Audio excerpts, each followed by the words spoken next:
नमस्कार शेतकरी बंधूंनो, आज आपण देगलूर तालुक्यातील देगाव येथे आलेलो आहोत। शेतकरी आहेत प्रणव पाटील। 1.5 वर्षापूर्वी आपल्या नर्सरीमधून लिंबाची रोप लागवडीसाठी आणलेली होती। बरेचसे शेतकरी ह्याच्यामध्ये काय करतात किंवा लागवड केल्याच्या नंतर छाटणी करत नाहीत किंवा त्याचं व्यवस्थापन व्यवस्थित करत नाहीत। तर याबद्दल आपण रोपांबद्दल आणि छाटणीबद्दल किंवा त्यांच्या ह्या मेंटेनन्स बद्दल आपण थोडक्यात ही त्यांच्याकडून माहिती घेऊ।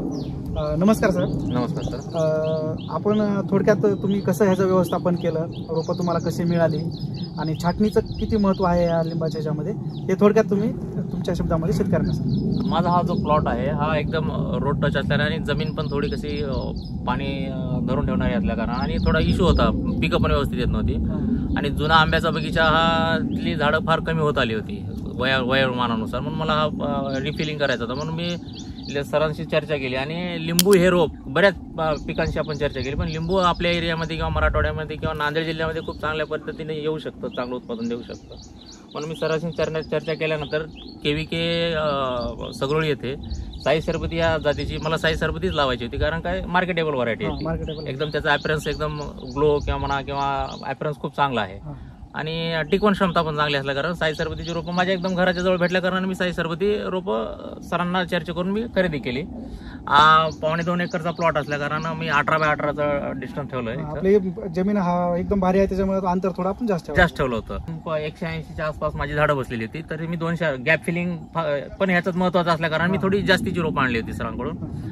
म्हणून आता ही झाडं लावून मला 1.5 वर्षाच्या आसपास कालावधी होत आहे। आतापर्यंत सर मी सांगू इच्छितो की मला फक्त शेणखताचे जे व्यवस्थित चांगलं कुजलेलं शेणखत आहे, एक गमेला आम्ही आता ह्या पावसाळ्याच्या पुढे टाकलं, तुम्हाला दिसत असेल की उकरून पूर्ण शेणखतावर हा बाग आहे। पहिल्या वर्षी मी आणि चांगली रोप दर्जेदार रोप भेटण्या कारण याची वाढ एकदम व्यवस्थित आहे। कोणी म्हणणार नाही की हा 1.5 वर्षाचा प्लॉट आहे, आपण बाकीची झाडं पण पाहू शकता, ग्रोथ एकदम व्यवस्थित आहे।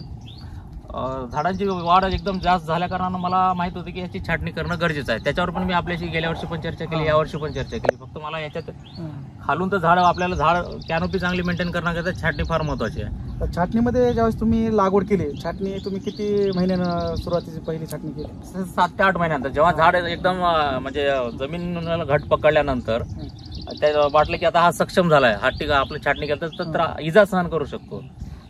छाटणी करताना तुम्ही म्हणजे कोणकोणत्या फांद्या कट केल्या, कशा पद्धतीने केली ते एकदा थोडं? ज्या सर जमिनी लगत ज्या फांद्या आल्या होत्या ना पूर्ण, म्हणजे ज्या आता काही मातीत मिसळत होत्या त्यांची पानं, आता ते आपल्याला आणि तण वाढत होतं, त्या जमिनी लगतच्या सर्व फांद्या कट केल्या आणि काही ज्या सरळ फांद्या वाढत होत्या मधातल्या जे 1-2 फांद्या ज्या होत्या ते पण कमी केल्यात आपण। आता परत हे माझं तिसरी वेळेस असं छाटणी करण्याची, कारण का दर 2-3 म्हणजे आता मी आधी परवाची छाटणी केली त्याला परत आणि ब्रँचिंग यायला चालू झालेली आहे, त्याला पण मला कट करावं लागणार आहे। म्हणजे लिंबाची बाग करायचं तर सी कटर आपल्याला सोबत ठेवणंच आहे। ह्याच्यासोबतच ज्यावेळेस तुम्ही छाटणी करता, छाटणी झाल्याच्या नंतर बोर्डो पेस्ट एक लावणं खूप महत्वाचं आहे, कारण की जे आता तुमची जमीन थोडी काय असल्यामुळं इथं बुरशी जास्त प्रादुर्भाव होण्याची शक्यता असते, त्यामुळे खालून जमिनी पासून वर पण जिथपर्यंत छाटणी केली एक छाटणी बोर्डो पेस्ट लावायचं आणि त्याच्यानंतर तुम्ही त्याच्यावर एक बुरशीनाशक किंवा एखादं साधं रस शोषण करणाऱ्या किडीसाठी एक साधे फवारणी तुम्ही वेळोवेळी घ्यायची। आता परवा मला तो आला होता मला इश्यू की परवा आम्ही जेव्हा शेणखत अप्लाय केलं तेव्हा एकदम ग्रोथ एक व्यवस्थित होती, कारण पाणी आम्ही व्यवस्थित द्यायला कारण शेणखत टाकल्यावर एवढी सुंदर त्याचं ब्लश आला होता त्याला, पण लगेच ताबडतोब किडींचा अटॅक झाला। ह्याच्यामध्ये शेतकरी म्हणून कसं आहे, जर तुम्ही छाटणी योग्य प्रमाणामध्ये नाही केली तर ते झाड अस्तव्यस्त वाढतं आणि ज्यावेळेस ते मोठं होतं त्यावेळेस आपल्याला फळं काढायला अडचण येते आणि जर झाडामध्ये जास्त दाटी झाली तर तुम्हाला तिथं लीफ मायनर किंवा कॅन्कर ह्या रोगाचा जास्त प्रादुर्भाव दिसून येतो।